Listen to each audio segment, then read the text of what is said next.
The meteor shower was supposed to peak at midnight, but Professor Elliot Mason had been tracking something else entirely. The observatory's main telescope had detected anomalous signals for weeks now, fluctuations that defied conventional astronomical patterns. His colleagues had written them off as equipment malfunctions, but Elliot knew better. 20 years of studying celestial phenomena had given him an intuition they lacked. "Come on, show me what you are," he whispered, adjusting the calibration as the computer logged another sequence of irregular pulses. The Pine Ridge Observatory stood isolated on the mountainside, precisely why Elliot had requested a 6-month sabbatical here. No light pollution, minimal human contact, and unlimited time to pursue what his department chair had diplomatically called his increasingly speculative research interests. A brilliant flash illuminated the observation dome, followed by a thunderous boom that rattled the equipment. Elliot jerked away from the eyepiece, heart pounding. That was no meteor. He grabbed his jacket and flashlight, rushing outside into the crisp autumn air. The meteor shower continued overhead, but Elliot's attention fixed on a thin trail of smoke rising from the forest about a mile downslope. Whatever had crashed hadn't disintegrated in the atmosphere. Common sense told him to call someone, park rangers, his research assistant, anyone. Instead, he found himself hiking down the observatory trail, drawn by scientific curiosity or something deeper he couldn't name. The impact site wasn't difficult to find, a narrow trench carved through the pines, ending in a small clearing where the soil smoldered. But what lay in the center wasn't a meteorite. It was a woman. At least, she appeared mostly woman-shaped. Elliot approached cautiously, scientific mind cataloging details, iridescent skin with a faint bluish undertone, hair that seemed to absorb rather than reflect light, fingers slightly too long with an extra joint. She lay curled beside a shattered metallic pod no larger than a refrigerator. "Hello," Elliot called softly, kneeling beside her. "Can you hear me?" Her eyes opened, entirely violet with no visible pupil, and Elliot stumbled backward. "Help," she whispered in perfect English, though something in the harmonic quality of her voice raised the hair on Elliot's arms. "Please." A scientist to his core, Elliot should have documented everything, called authorities, maintained objective distance. Instead, he found himself carefully lifting the injured woman, noting how unusually light she felt despite her human-like proportions. "I'm taking you somewhere safe," he said, unsure if she understood. "My cabin's just up the mountain." The woman, if that's what she was, nodded weakly, her strange eyes studying his face with undisguised curiosity. "Thera," she said, pressing a 6-fingered hand to her chest. "Elliot," he responded automatically. Back at his cabin, he laid her on his bed, noting the strange silvery fluid seeping from a wound on her temple. Not blood, something else entirely. Scientifically impossible, yet undeniably real. "What are you?" he whispered, more to himself than to her. "Traveler," Thera replied, her voice gaining strength. "Far world. Dying world." Her hand touched his wrist, and Elliot felt a strange tingling sensation as if tiny electrical currents passed between them. "Mission. Important."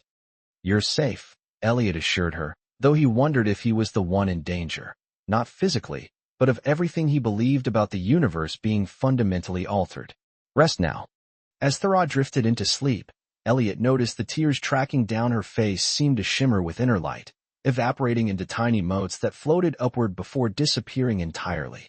Outside, the meteor shower reached its peak, stars falling through the darkness as Elliot realized his own world had just changed irrevocably. Whatever cosmic mystery he'd been tracking had found him instead, wearing a nearly human face and weeping tears that defied the laws of physics. And despite every scientific principle he'd built his career upon, Elliot knew he would help her, whatever the cost. 3 days passed in a blur of discovery and concealment. Thera's wound healed with impossible speed, leaving only a faint silvery trace on her temple. Her English improved hourly, as if her mind absorbed language directly from their conversations. "Your syntax patterns are fascinating," she said on the morning of the 4th day, now speaking in complete sentences. "So linear compared to my language." Elliot nearly dropped his coffee mug. "Yesterday you could barely string 5 words together." Thera smiled, revealing teeth that were just slightly too pearly, too uniform. "Time flows differently for my kind. We perceive it, multidimensionally." She touched her temple. "This helps." a neural interface that allows adaptation. He had 1,000 questions, but a vehicle rumbling up the mountain road silenced them. Peering through the window blinds, Elliot saw a black SUV with government plates. "They found the crash site," he whispered. "We need to hide you." Thorah's expression remained calm. "Expected. Our calculations showed a 76% probability of detection within the first lunar cycle. You're very casual about potentially being dissected by government scientists," Elliot muttered, hurriedly gathering her strange belongings, crystalline devices and metallic fragments he'd salvaged from the crash. "They won't see me as I am," Thorah said, raising her 6-fingered hand. Before Elliot's eyes, her skin lost its iridescence, her fingers shortened and merged until only 5 remained, and her violet eyes darkened to a more human brown. Molecular reconfiguration. Temporary, but effective. Elliot stared, speechless, as a knock sounded at the door. The agents, Daniels and Mercer, according to their credentials, asked routine questions about the meteor shower, showing particular interest in reports of an anomalous impact.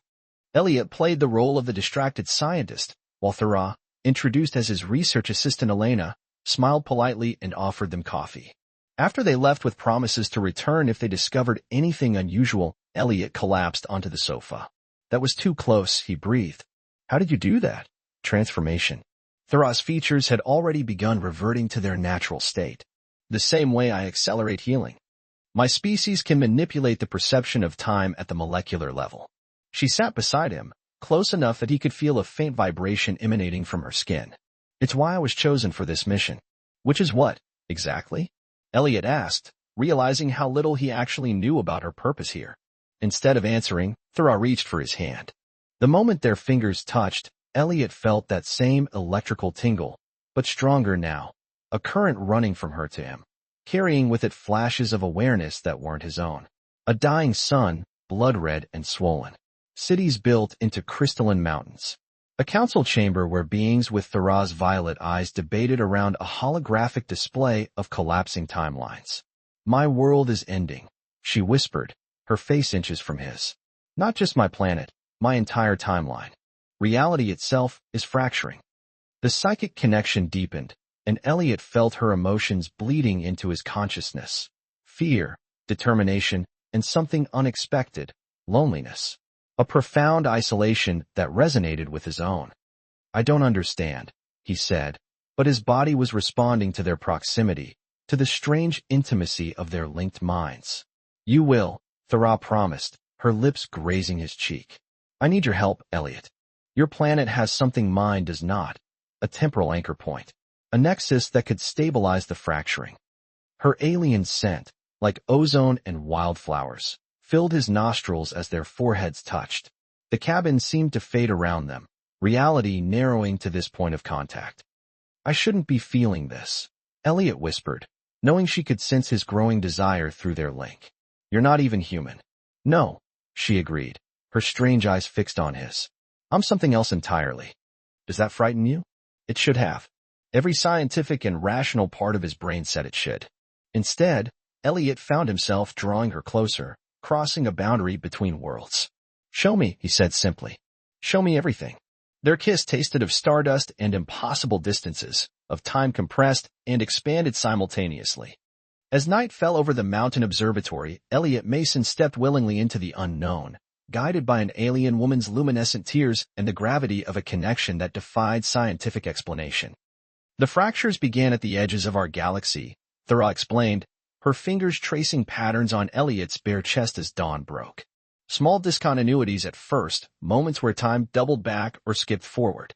By the time our scientists understood what was happening, entire star systems had begun to blink out of existence.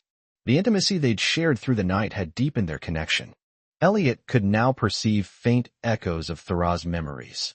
A childhood beneath twin moons, years spent training for a mission with minimal chance of success, the crushing responsibility of being her world's final hope. "And Earth is somehow special?" he asked, watching how the morning light refracted strangely through her iridescent skin. "Earth exists at a cosmic fulcrum point." Thorah sat up, the sheet falling away to reveal the subtle geometrical patterns that adorned her shoulders like natural tattoos. "Your planet's particular position in space-time makes it ideal for anchoring the fractured timelines. Elliot reached out to trace one of the patterns, marveling at how it seemed to shift under his touch. That's why you're here. To create this anchor. With your help, she added softly. The device I brought was damaged in the landing. I need components that exist only on Earth to repair it. A sudden banging at the door interrupted them. Elliot peered through the blinds to see not government agents this time, but his research assistant Marcus, looking panicked.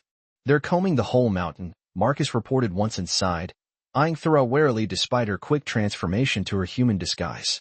Military vehicles, guys in hazmat suits at the crash site. You need to get out of here, Professor.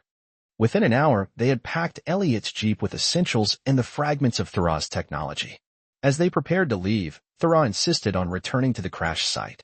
There's one component we cannot leave behind, she said with such urgency that Elliot agreed despite the risk. They approached the site from the forest side, avoiding the main paths. Through binoculars, Elliot could see personnel in containment suits collecting samples from the impact crater. We're too late, he whispered. Thora's expression grew distant. No. Time is more flexible than you think. Before Elliot could respond, she pressed her palm to the ground. A wave of distortion rippled outward, and the scientists at the crater froze in place, not as if stopping, but as if time itself had paused for them. What did you? Temporal suspension, she explained, already moving toward the crater. It won't last long.